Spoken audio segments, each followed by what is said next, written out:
Hay personas que en condiciones normales y conscientemente pueden contactar con su supraconciencia.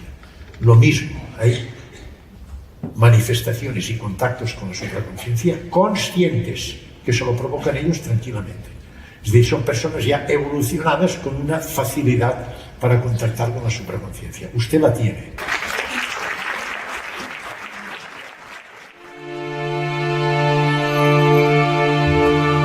Buenas tardes. Bueno, yo quería preguntar, las personas que han tenido experiencias cercanas a la muerte, luego cómo consiguen volver a conectar con su día a día, con sus obligaciones más mundanas. Es muy buena la pregunta que usted ha hecho. Tienen a veces auténticos problemas para integrarse nuevamente a su vida. Incluso Bush, ya saben que a los norteamericanos les gustan mucho las estadísticas, hizo una estadística y vio que el 75% de los que habían tenido una experiencia cercana a la muerte se divorciaban. Es decir, fíjense bien si cambia la mentalidad de estas personas. Bush trabaja, lo pueden ustedes buscar en la Federación Mundial. Usted ha dicho una verdad, les cuesta mucho integrarse a su dinámica vital, porque siempre su mente está presidida por el pensamiento de la experiencia cercana a la muerte. Y entonces se dan cuenta que su vida era en muchas cosas un autoengaño y no las quieren hacer. Y entonces el resto del entorno que se relaciona con ellos les dicen, oye, esta persona que le pasa no es la misma. Es decir, que incluso el entorno familiar, social y de amistad les dice, esta persona ha cambiado. Entonces ellos están tensos, están molestos, les cuesta integrarse. Tiene usted toda la razón.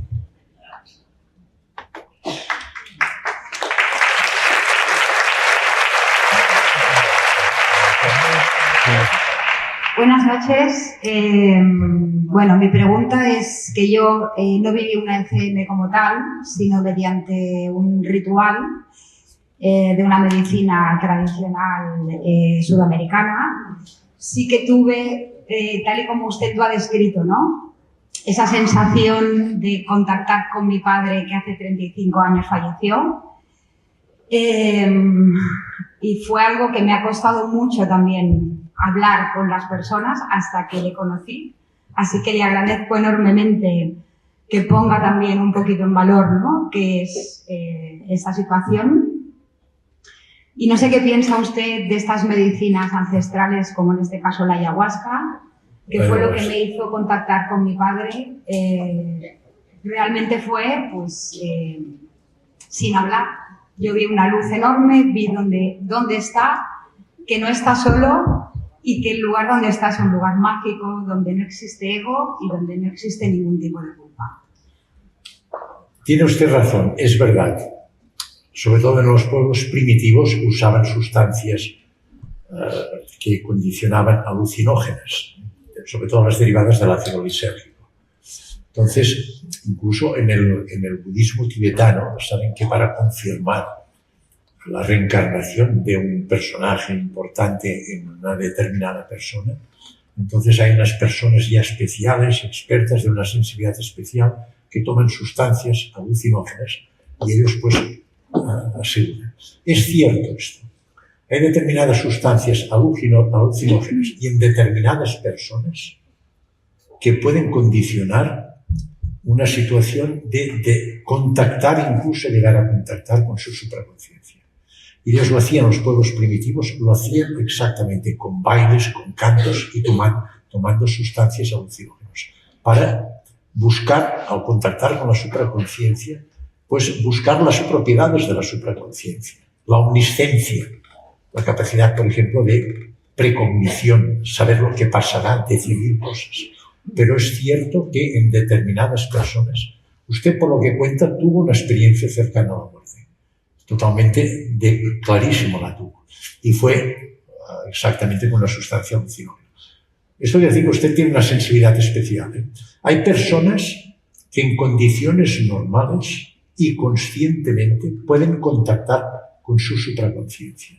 Lo mismo, hay manifestaciones y contactos con la supraconciencia conscientes que se lo provocan ellos tranquilamente. Es decir, son personas ya evolucionadas con una facilidad para contactar con la supraconciencia. Usted la tiene. Y evidentemente con una sustancia alucinógena usted tuvo una experiencia cercana a la muerte. Es cierto lo que dijo.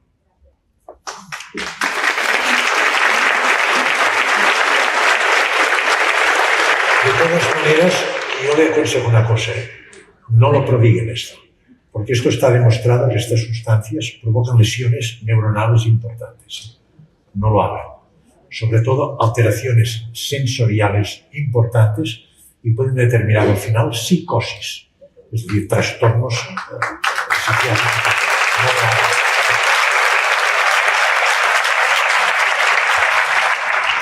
Mediten, esto sí que les irá bien. Sí, estoy en así.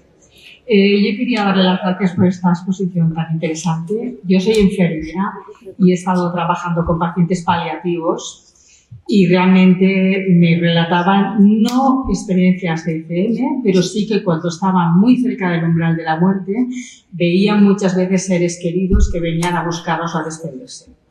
Y a mí me ha pasado de decir, oye, acabo de ver a mi abuelo ahora mismo, que se murió cuando era pequeña, y me ha dicho que todo va muy bien, que esté muy tranquilo y que me espera. Esto previo a 48 horas o 2 días de morirse. Y quería saber su opinión, porque yo a nivel personal falleció mi marido, al cual estaba muy unida, si hay almas gemelas, realmente era mi alma gemela.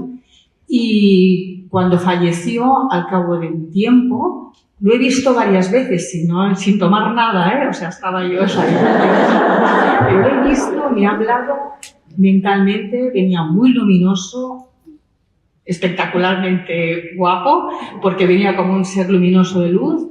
Sentía que me abrazaba tanto que yo notaba hasta el tacto y él me relataba que estaba bien, con qué personas estaba. Incluso me dijo, tu madre está todavía en otro plano. Yo pensé, pues la he enviado a otro plano, se me lo he inventado. Y me relató una serie de cosas y lo vi durante la pandemia.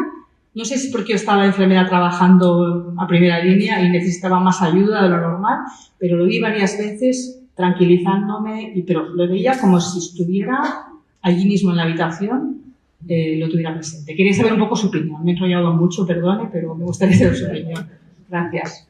Es muy buena la pregunta suya. Piensen que yo les he hablado de las experiencias cercanas a la muerte como un fenómeno trascendente importante porque nos permite y nos facilita bastante el estudio para buscar la explicación fisiopatológica. Pero hay otras actividades trascendentes. Telepatía, clarividencia, precognición, vivencias místicas, psicoquinesia, vivencia de los moribundos, lo que usted ha contado. Miren, está calculado que casi en una estadística el 70% de las personas en el momento del tránsito, en el momento final, cuando uno pasa ya a la muerte definitiva, pasa lo siguiente. En primer lugar, es tremendamente placentero, no se asusten, no hay ni dolor ni miedo. El momento final es placentero. Y en segundo lugar, el 70% de estos tránsitos tienen y pueden tener contacto con seres queridos que les vienen a ayudar. Tengo clarísima experiencia de esto. Os voy a contar un caso, pero sencillo. Enfermo tenía en la sala con cáncer de esófago terminal, con metástasis, no podíamos curarlo, se estaba muriendo. Pasar visita, hablé con la familia, le pusimos un cóctel para tranquilizarlo y sedarlo, y ya les dije, digo, esto está al final, esta persona dentro de unas horas se morirá. Y el próximo día, cuando llegué al servicio, vi a la familia, los pasé al despacho, me dieron las gracias por el tratamiento. Dice, pero pasó una cosa que quedamos aterrados. Yo me lo temía porque ya tenía experiencia de otros casos. Digo, ¿qué pasó? Dice, mi padre, ustedes lo dejaron muy tranquilito, sedado. Y de golpe y porrazo se sentó en la cama y dirigiéndose a los pies de la cama, se puso a hablar con su esposa que había fallecido y ahora había muerto. Y después de hablar con ella, se gira a los hijos y les dice, ¿no habéis visto en el pie, en los pies de la cama que estaba vuestra madre? Dice, me ha venido a buscar. Es decir, este fenómeno es frecuentísimo. Los seres que están en el otro plano, en la dimensión astral, en otra dimensión energética, muchas veces pueden manifestarse, pueden perder parte de su gran frecuencia energética y ponerse a una frecuencia energética capaz de ser percibido por nuestros órganos sensitivos y sensoriales, que tienen unos límites muy estrechos, para venir a ayudarnos. Y se pueden manifestar con un cuerpo que lo reconocemos o como imágenes de luz. Esto es otro fenómeno que es frecuente. Lo que ocurre es que la gente tiene miedo de contar estas cosas, porque si cuenta estas cosas automáticamente, ¿qué le dice la sociedad? A este le falta un tornillo, está mal, o son alucinaciones. Es decir, la sociedad no lo acepta. Pero lo que usted dice es cierto 100%. Y aparte de esto, usted, la felicito por usted, tiene una sensibilidad especial. Esto no es fácil lo que usted tiene. Usted tiene capacidad de percibir frecuencias. Nosotros, por ejemplo, nuestros órganos sensitivos perciben frecuencias limitadas. Por ejemplo, el oído percibe ondas de frecuencia energéticas sonoras entre 20 y 20.000 Hz. Por encima y por debajo no podemos percibir. Esta enfermera tiene la capacidad de percibir ondas de frecuencia energética que normalmente no podemos percibir. Ella tiene una capacidad especial. Son personas que están más evolucionadas. Pero todo lo que usted ha dicho es cierto, no se asuste. Al revés, estése tranquila. Usted tiene la prueba de que la familiar, la esposa de este enfermo, o su padre, vive, se le ha manifestado lo que le dice la enfermera que les he comentado de la experiencia cercana a la muerte. La muerte física no es el fin de nuestra existencia. Usted tiene pruebas reales de que es cierto esto. A mí me costó mucho hablar esto, y no lo pude contar al principio, cuando era jefe de servicio.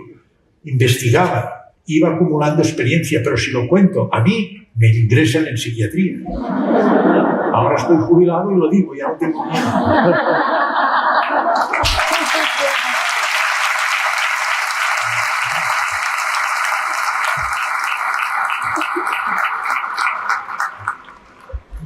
Hola, buenas tardes. Mire, es que yo tengo un dilema que me preocupa, que es, yo he leído sobre el ADN, sobre la genética, la epigenética, y le sigo mucho a usted, le admiro, y lo que explica de la supraconsciencia también explicado. Pero mi pregunta, voy al grano, es ¿ADN, supraconsciencia o las dos? O sea, me explico. Hay estudios científicos y libros que indican que nuestro ADN, aparte de la herencia física, lleva memoria de nuestros ancestros. Diríamos que memoria emocional. Si esto es así, ¿cómo indican los estudios? ¿Cómo se compagina esto con la supraconsciencia y la reencarnación de la misma? ¿Es una o la otra? ¿O son las dos y cada una de ellas son compatibles? ¿O las dos aportan algo? Gracias. Usted habla de la supraconsciencia y del ADN y de la epigenética.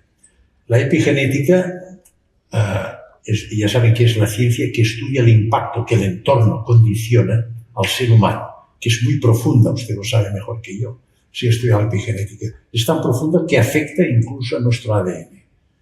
De manera que, sin cambiar la estructura del ADN ni la secuencia de nucleótidos, lo que hace es que activa o inhibe genes, generalmente a través de fenómenos de metilización. Es decir, y estos cambios genéticos son hereditarios. Es decir, que hay una herencia, como usted ha dicho, colectiva, que vamos transmitiendo. Ahora bien, yo le quiero decir una cosa. Los datos que yo le he contado a usted, que si recibimos una herencia colectiva a través de la epigenética, que se estructura a través de la epigenética, ¿cómo explica todos estos fenómenos? Por ejemplo, la transferencia de información que tiene el paciente indistintamente del espacio y del tiempo.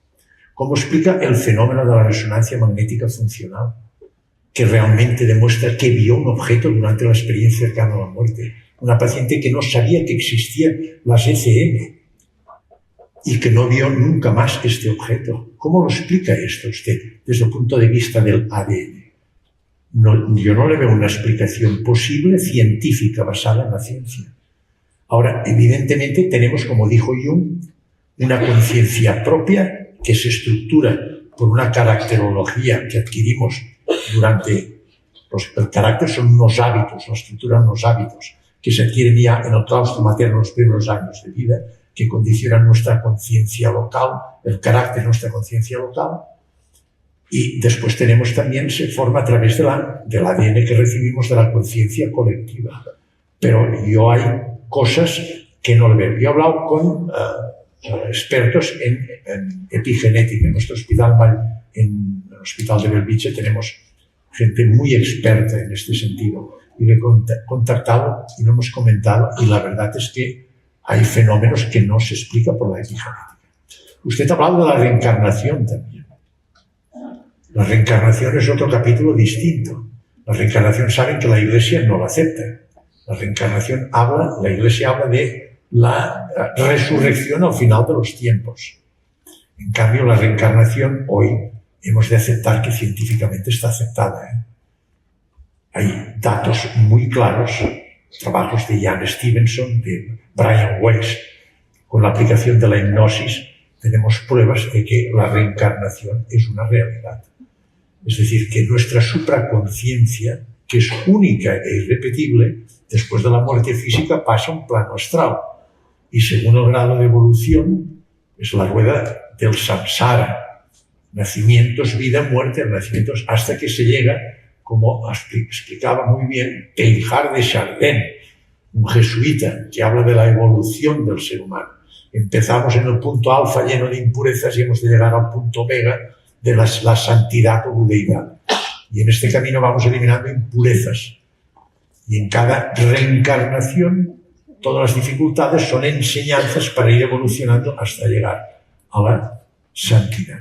O sea que yo estoy de acuerdo con usted que hay una herencia colectiva que tiene un impacto en el ADN, que la epigenética nos explica, pero que la supraconciencia es nuestra auténtica identidad, que se reencarna, que hay unos ciclos, el samsara, y que nuestra evolución es hasta llegar a la santidad. Todos hemos de llegar a la santidad, porque nuestra supraconciencia es holística con la conciencia primera, no puede desaparecer. Tiene que llegar al final, o sea que no nos asustemos. Llegaremos al final todos. Hay que llegar, y se llega con varias reencarnaciones. Yo no sé si le he contestado, pero más o menos epigenética, ADN y reencarnación.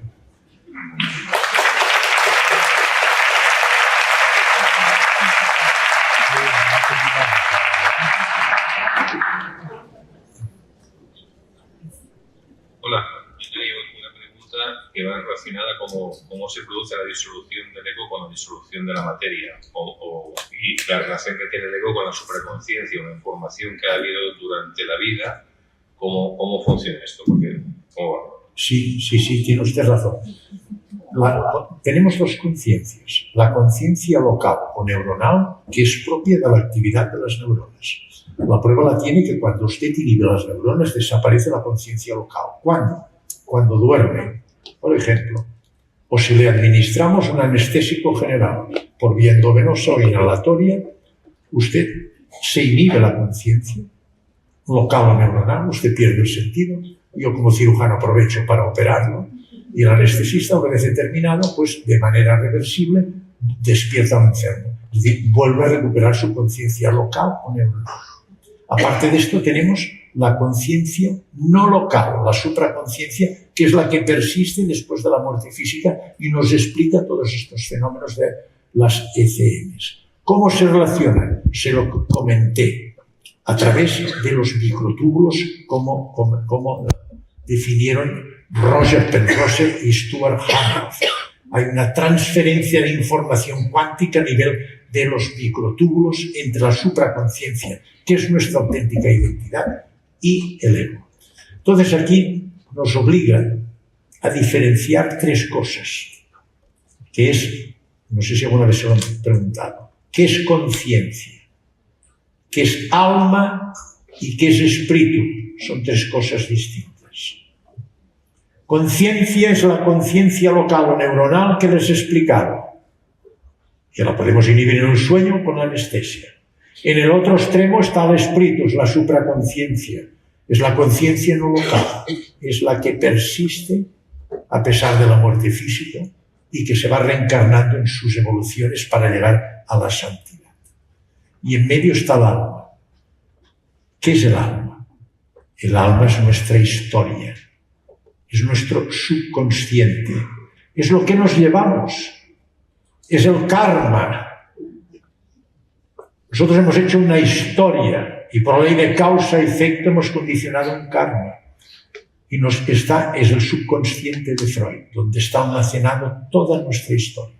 Y junto a esta subconsciente nos llevamos la conciencia local, porque es energía, y la energía no desaparece.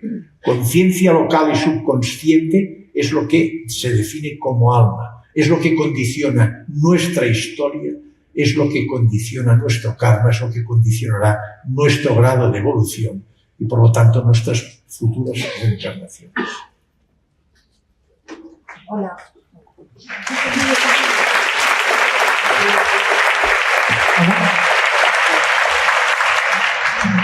Hola Manel, estoy aquí. Yo soy Ana, soy enfermera en Germans 3 de Pujol y quizás haga una pregunta más terrenal. La pregunta directa es, ¿por qué hay pacientes que han sufrido una parada cardiorrespiratoria y han tenido ECMs y hay pacientes que no? Te pongo un contexto. Yo tras meses y algunos años de seguirte, pues, y aparte que también me he formado en cuidados paliativos, cuando entro en contacto con pacientes que tengo un vínculo más profesional afectivo, entro en una habitación y había dos pacientes, uno de ellos intervenido con varias intervenciones, y cuando estamos en un contexto pues esto, de confianza, dentro de las 7 horas inferneriles que hay mucha faena, pues se da esta disposición, averiguo y hago una pregunta. Le pregunto al paciente, después de tantas intervenciones, porque él me había dicho que había tenido 6, una de corazón, una de hígado, una de un marcapasos, otra, bueno, digo, ¿alguna vez se ha visto fuera del cuerpo? Y me dice, sí, y me relató que vio pues se emocionó en aquel momento, y me relató que vio pues a sus familiares que habían muerto. Después de estar haciendo una escucha activa y presencia, me sorprendió, ¿no? Porque su mujer que estaba a su lado dice, uy, esto no lo habréis dicho nunca. Y al lado justo había el paciente que ya llevaba 2 o 3 días junto con él y me dice, hey, a mí también me ha pasado. Y yo flipé, dejé un cierto espacio de prudencia porque en aquel momento tenía que hacer otras cosas y dije, ya me acercaré en otro momento y lo indagamos, más que nada también para preservar su intimidad y respetar el momento. Pero me quedé con esto y luego, en otra ocasión, lo hice también estableciendo siempre el contacto con que haya una relación terapéutica, no en el primer paciente que tenga, obviamente. Y le hice la misma pregunta, ¿usted se ha visto fuera de su cuerpo? Y directamente me dice, no. No, pero yo sé que tuve una parada cardiorrespiratoria, pero me levanté y ya está. ¿Y no sintió nada más? No. Entonces mi pregunta es esta, ¿cómo es que hay pacientes que tienen experiencias cercanas a la muerte y hay pacientes que no? Gracias. Mire, primero tengo que decir una cosa. Las personas que más admiro de mi hospital son las enfermeras. Los médicos pasamos visita, pero ustedes se pasan horas al lado del enfermo. Quien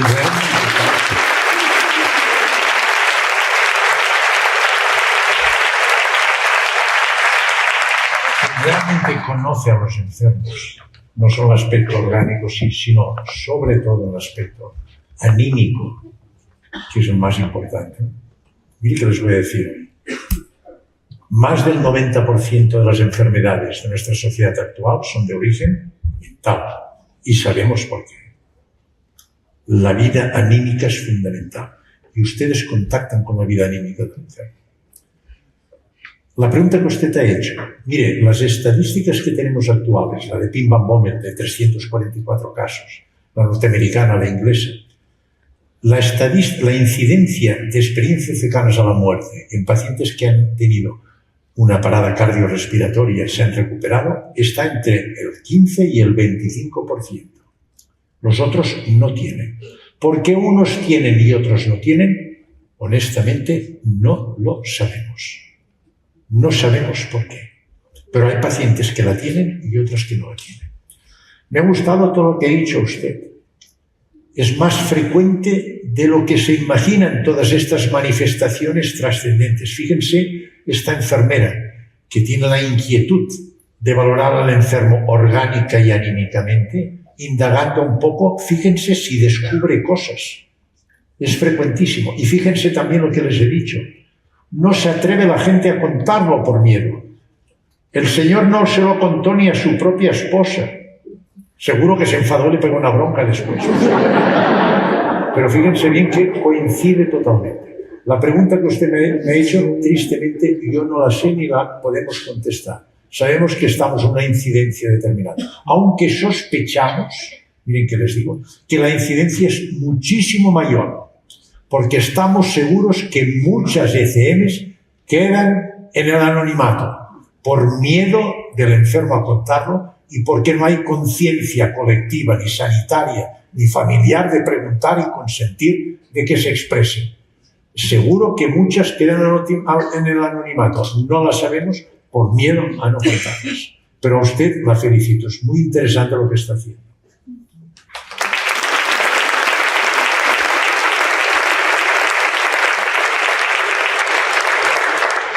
Buenas noches. Buenas noches. ¿Qué tal?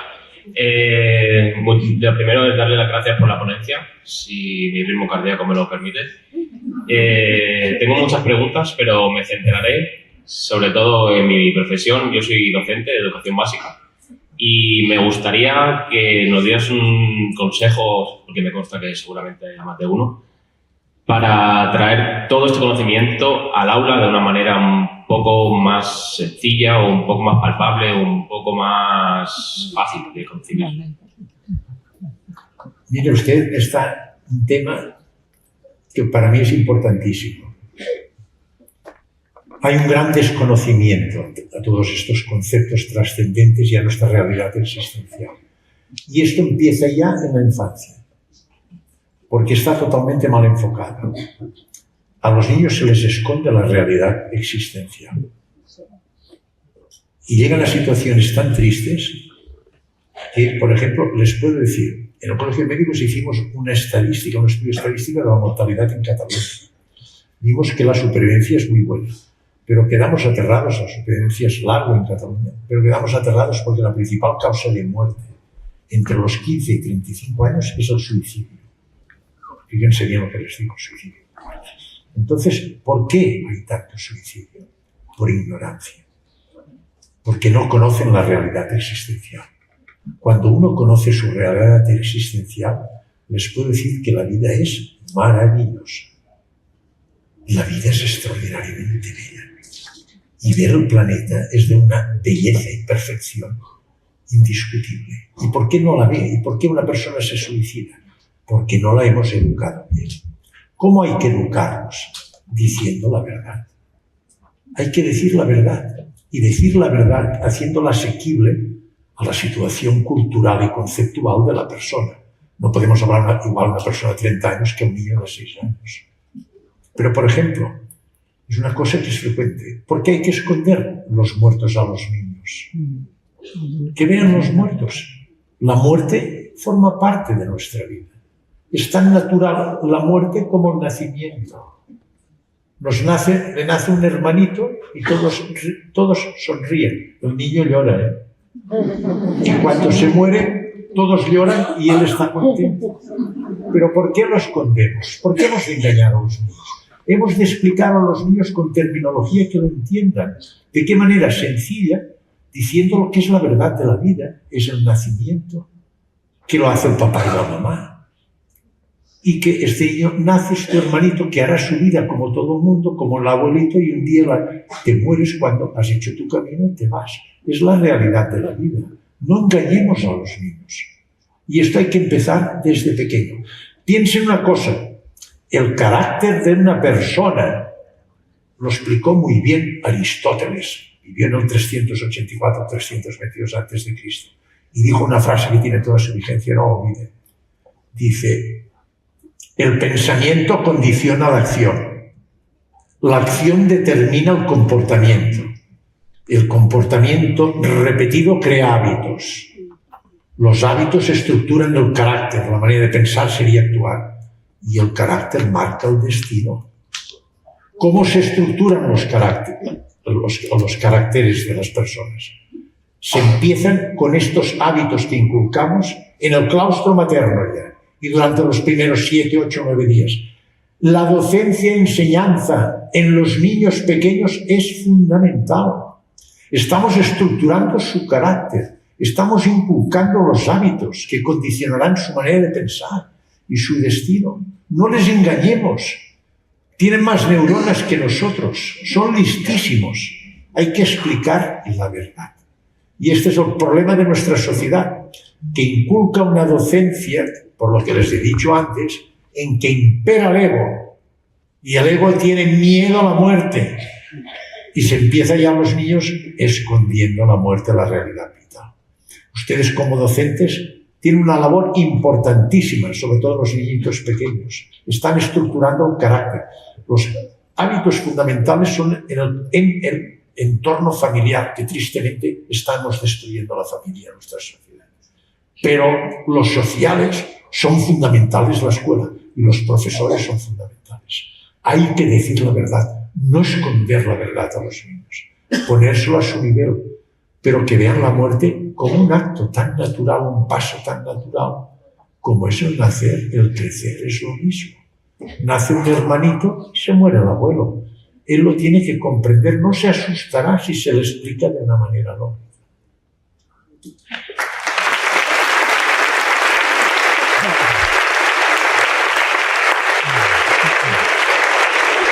Estamos fuera de tiempo, haremos la última pregunta y finalizaremos. Hola. Hola, mira, soy Monse. Monse, muy bien. ¿Qué tal? Mira, antes has comentado que algunas personas que han tenido experiencias cercanas a la muerte y que en su vida terrenal habían cometido actos que podríamos describir como ética y moralmente que están mal, que han hecho daño ya sea a personas, a animales, al planeta. Estas personas cuando tienen una ETM, según has comentado las vivencias de las personas a las que has entrevistado, de alguna manera ven pasar otra vez estos actos que han cometido. Yo me pregunto, bueno, si estas personas ya han sido encarceladas y tal y han pagado por ello, bueno, pues ok, pero realmente las personas que no han pagado por ello, de alguna manera ahí se vuelven a encontrar cara a cara con este daño que han podido cometer a otras personas, ¿no? Entonces mi duda es, a ver si me podrías arrojar un poco más de luz sobre este asunto. Gracias. Sí, es muy buena la pregunta. No todas las ECM son placenteras. Hay un tanto por ciento de ECMs, está por debajo entre un 5 y un 7%, yo no he tenido ninguna, pero son poco frecuentes, que se llaman diabólicas terroríficas. Lo pasan fatal, ven situaciones realmente dantescas y que después de recuperados estos pacientes que se recuperan, necesitan soporte psiquiátrico pero intenso, porque su vida es un auténtico calvario. Se ha estudiado por qué pasa esto. No se sabe exactamente, lo que sí se ha visto que hay una correlación con lo que usted ha dicho. Son personas que han llevado una vida tremendamente tormentosa, complicada y en contra de los arquetipos. ¿Por qué unos lo hacen así y otros no lo hacen? No lo sabemos, pero sí que hay una cierta relación en estas formas demoníacas con lo que usted comentaba. Es decir, que aquí una vez más se demuestra que nuestra vida es una evolución, que la finalidad es descubrir el ser, nuestra supraconciencia, no el hacer o tener del ego. Y que vamos evolucionando. Y si evolucionamos poco, pues estamos en una situación aún muy dominados por el ego, muy lejos de los arquetipos en nuestra dinámica vital. Y por lo tanto estamos muy separados de nuestra supraconciencia, estamos muy materializados. Y estas personas son las que pueden tener estas vivencias terroríficas y diabólicas que se llaman, que son terribles.